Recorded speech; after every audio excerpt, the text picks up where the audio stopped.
Hi friends, Federal Decree number 16 of 2025 did a new insertion after Article 54 in the UAE VAT law, which deals with the disallowing of input tax credit when there is a tax evasion or tax fraud in the supply chain.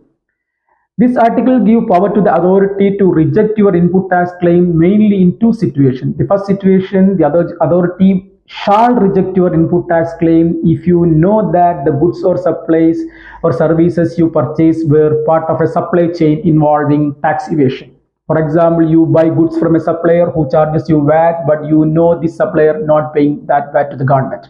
And knowing this fact, you still take input tax credit in your VAT return. The authority shall reject your input tax claim. The second case, the authority may reject your input tax if you did not verify the validity of the supplier or validity of the transaction before claiming the input tax. The authority may say you should have known about this. For example, you get an incredibly cheap deal from a new supplier. The price was unreasonably low. The supplier trade license was expired. The TRN seems suspicious, but you still proceed with the transaction without checking anything. Later, the authority discovers this supplier was involved in VAT fraud. The authority will have power to deny your input tax claim by saying you should have checked this. You should have been aware of this.